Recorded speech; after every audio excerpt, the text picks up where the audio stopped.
Muy buenos días, tengan todos y todas ustedes. Con mucho entusiasmo damos inicio el día de hoy a una serie de cápsulas informativas sobre diversos puntos del derecho, los cuales se han visto afectados, así como nuestra vida cotidiana, por la pandemia del coronavirus que el mundo está padeciendo. Estas cápsulas son resultado de un esfuerzo en conjunto del ITESO a través de la Clínica Ignacio Ellacuría, la Unidad Académica Básica Derecho, Personas, Empresas, la carrera de Derecho y el Encuentro de Innovación Jurídica, con la finalidad de analizar las problemáticas sociales y legales en las que la pandemia nos ha envuelto y las que el derecho hace su mejor esfuerzo para continuar brindando paz y seguridad a la comunidad, pero que lamentablemente existen algunos casos donde el derecho se ve rebasado debido a la falta, entre otras cosas, de políticas públicas que garanticen a la población el continuar a una distancia recibiendo la justicia y el derecho. El día de hoy presentamos esta breve cápsula jurídica informativa denominada Ausencia de garantías de tutela para el acceso a los derechos fundamentales en México con motivo de la pandemia. Para tratar dicho tema, contamos con la presencia de dos catedráticos del ITESO, quienes además son parte del claustro académico de la Clínica Ignacio Ellacuría. Nos da mucho gusto presentar el día de hoy al maestro Juan Carlos Gómez Rangel y al maestro Miguel Ángel Álvarez Rodríguez. La forma como se va a manejar la siguiente cápsula se va a explicar a continuación. Se hará una primera pregunta a cada uno de nuestros panelistas, suplicándoles que limiten su respuesta a 5 minutos máximo. Concluida esta ronda, cada uno de ellos dará un tiempo de 5 minutos para presentar sus conclusiones. Vamos a comenzar preguntando a nuestro invitado, el maestro Juan Carlos Gómez Rangel, si considera que en México y en el estado de Jalisco, debido a la pandemia de coronavirus que padecemos, existe ausencia de garantías de tutela para el acceso a los derechos fundamentales. Y concretamente, maestro, ¿cuál identifica más plenamente la Clínica Ignacio Ellacuría? Invitado, maestro Juan Carlos Gómez Rangel, bienvenido. Muchas gracias, doctora Marisol del Río. Agradezco a todos y a todas las personas que nos estén viendo, en particular a ITESO y muy también en particular a la Clínica Ignacio Ellacuría, quien nos ha dado la oportunidad de llevar a cabo este ejercicio en estos momentos de crisis y de cara a esta terrible pandemia que estamos todos padeciendo por el coronavirus. Y bueno, para comenzar yo podría decir que no podemos negar que ante esta pandemia tendremos nosotros la necesidad de cuidar uno de los valores fundamentales que el ser humano tiene y que es el valor de la vida. Del valor de la vida se desprenden todos los demás derechos y todas las demás circunstancias económicas, sociales, afectivas, etcétera, por las que el hombre puede tener. Sin embargo, este cuidado a la vida que tenemos que tener en estos momentos no nos puede llevar a cabo, alejarnos de observar también otro tipo de derechos fundamentales dentro de los llamados derechos humanos. Si bien es cierto que existe todo un tratado axiológico sobre el orden preferente entre estos tipos de derechos, también es cierto que en general el derecho como ente regulador de la vida social no puede ser menospreciado desde ningún punto de vista.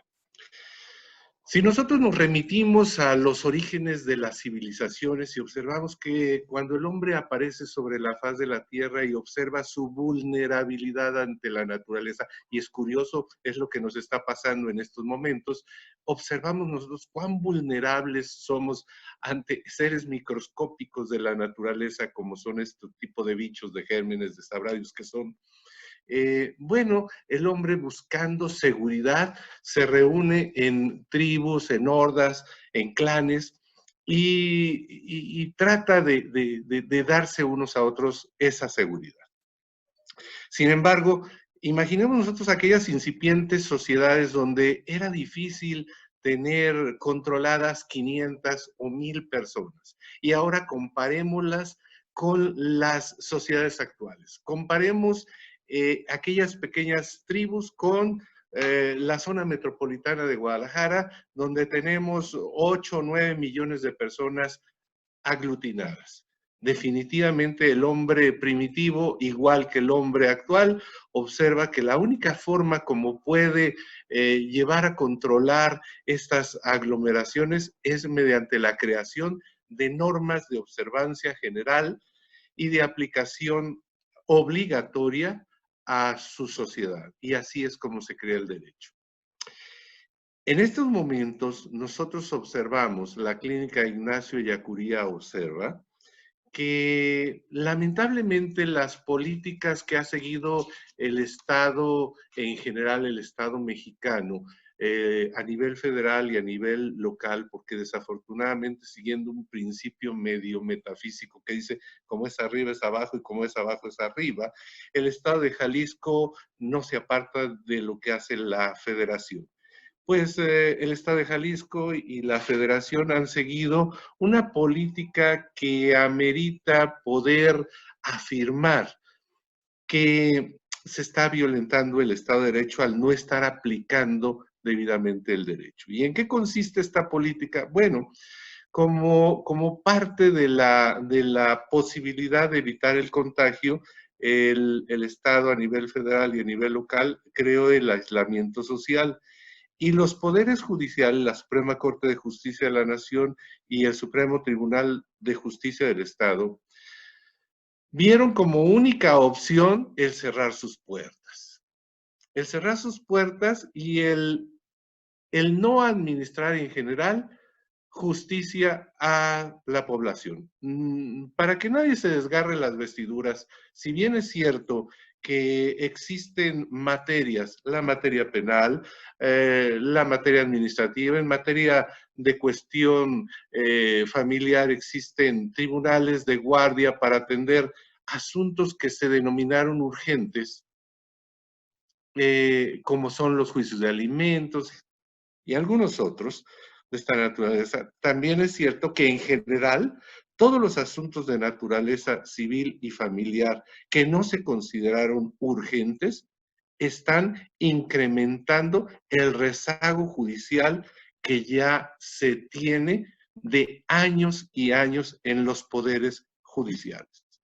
Esto consideramos nosotros que en esta época de adelantos científicos y tecnológicos no puede ser posible.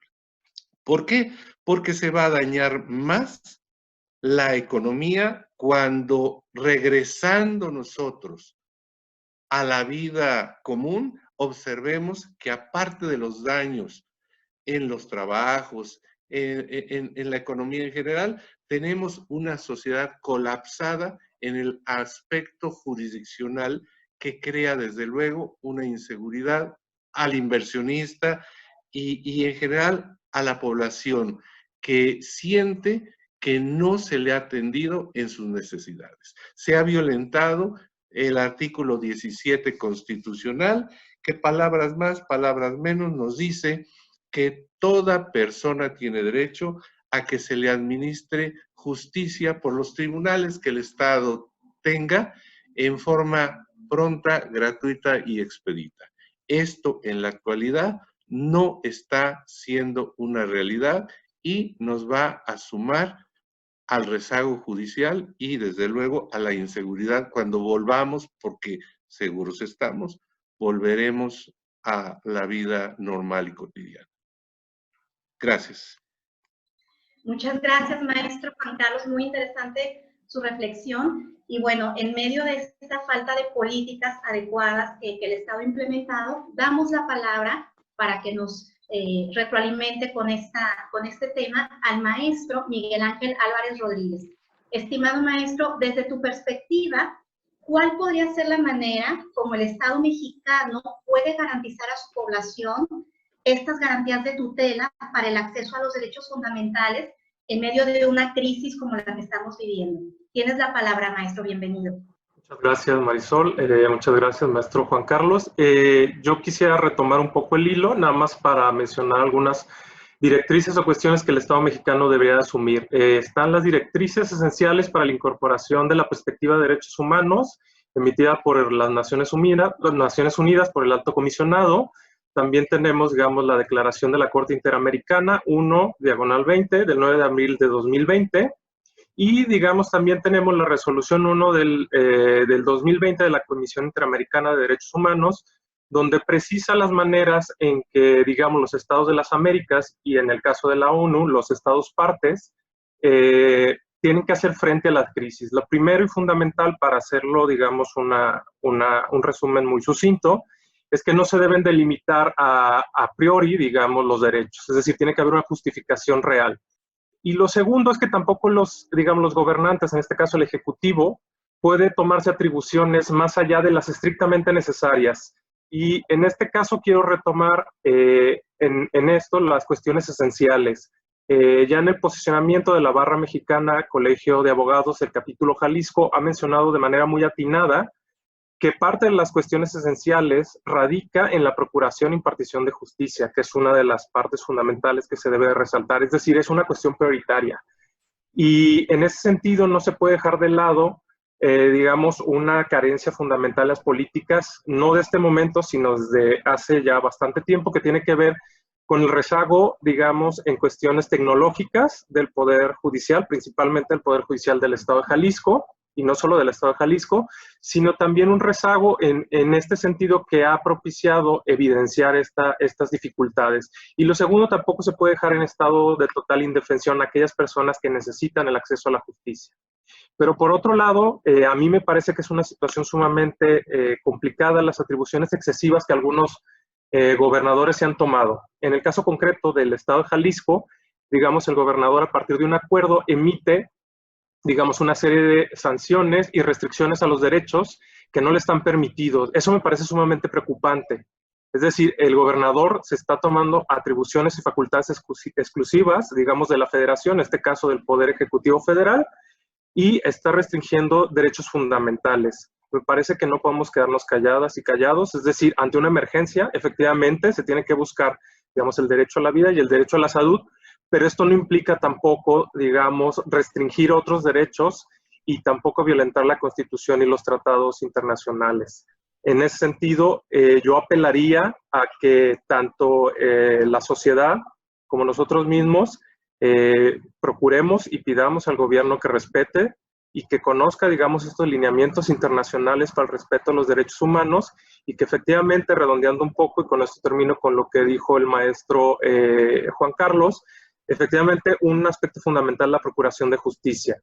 El reto fundamental será, uno, de aquí en adelante ver cómo se implementará un nuevo sistema de impartición de justicia, y dos, tendremos que hacer frente todas y todos en este movimiento de una manera solidaria. Entonces, el gobierno tiene la responsabilidad de respetar los acuerdos internacionales a los que se ha ceñido.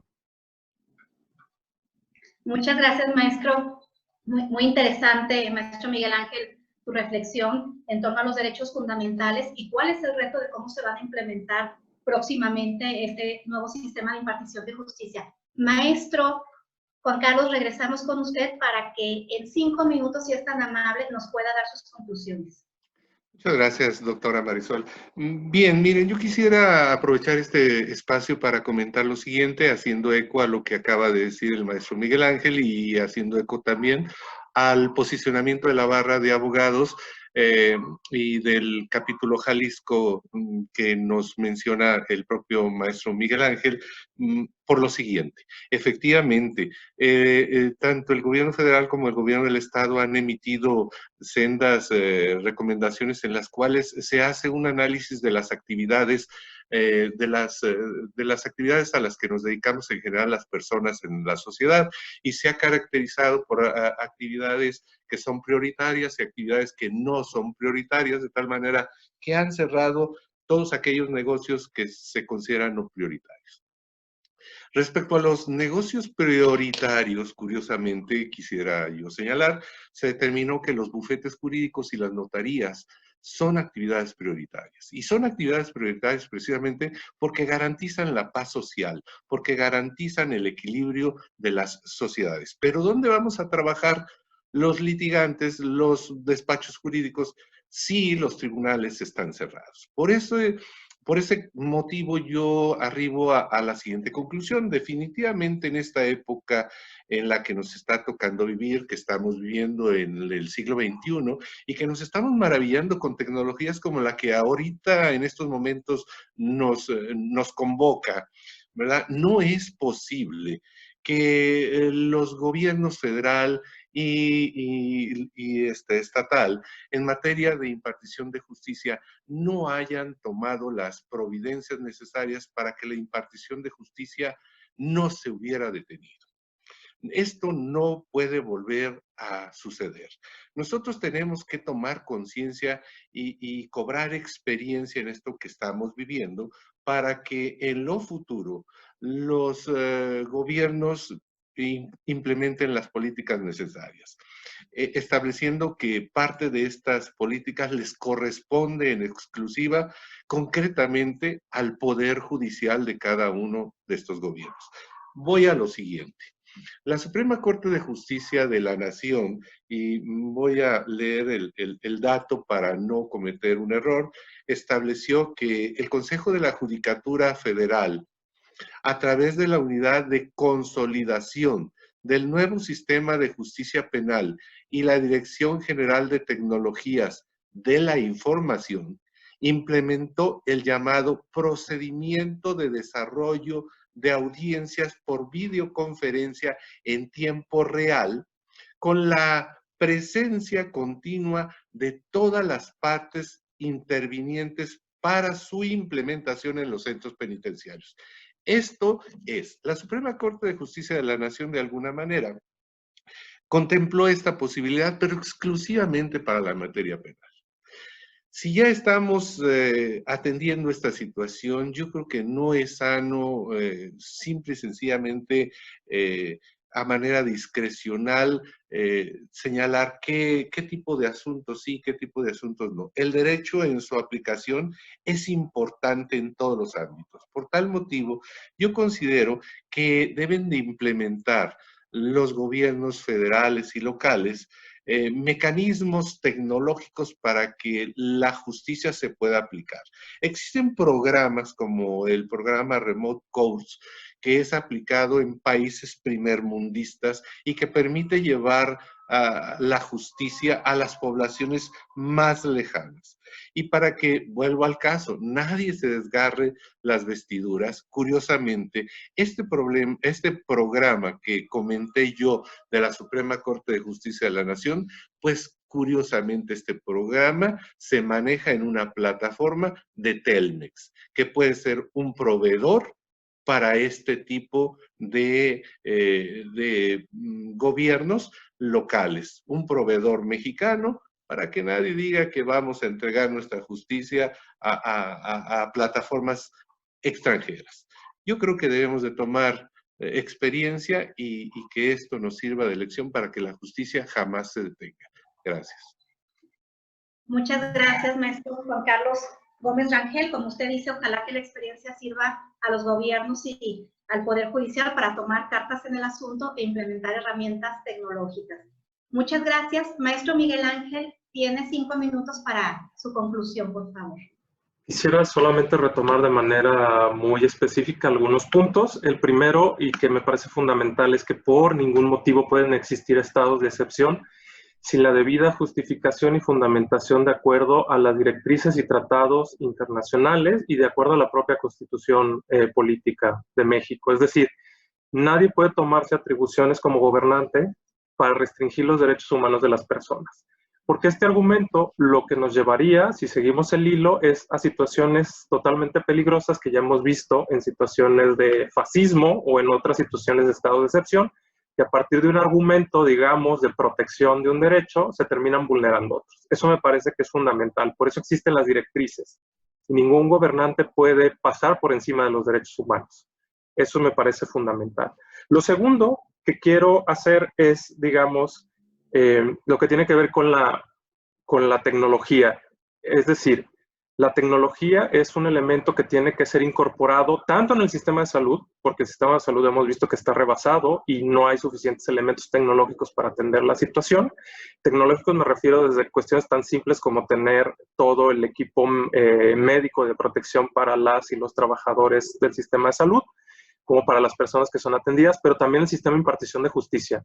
Lo que hemos visto es efectivamente un rezago por años en los sistemas, digamos, computacionales y ordenadores, y no solamente eso, sino en la preparación y en los sistemas del sistema de impartición de justicia, y más en el del Estado de Jalisco. Entonces me parece fundamental que ya es momento en que entremos al siglo XXI y utilicemos, digamos, las cuestiones que se deben de preservar, digamos, de nuestro sistema jurídico, pero debemos de implementar las innovaciones tecnológicas. Eso es fundamental. Y para eso se necesita la siguiente parte, recursos, es decir, dinero. Se necesitan recursos suficientes económicos destinados a esto, una preparación en este sentido, tanto al Poder Judicial como a los litigantes, como a la propia sociedad. Y con la última parte que quiero, digamos, terminar es efectivamente el reto, no solamente un reto del gobierno. Si también nosotros decimos que le vamos a aventar la bola al gobierno o que el gobierno es el único que nos va a salvar, estamos totalmente equivocados. Digamos, el reto fundamental es actuar como sociedad en conjunto, es decir, los abogados a partir de propuestas, los médicos, aquellos que tienen, digamos, la pericia tecnológica, todos en conjunto, para entonces a partir de eso aprender de esta experiencia y entonces implementar las medidas necesarias para evitar una situación que ojalá no se presente de nueva cuenta igual o parecida, pero no solamente para eso, sino para mejorar el sistema de impartición de justicia y de salud.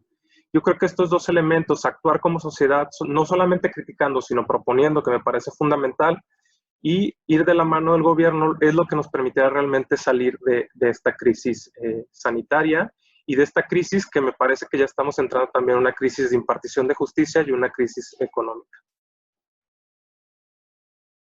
Muchas gracias, maestro Miguel Ángel. Pues todo un reto implementar estos sistemas y sobre todo acercarlos a los más vulnerables.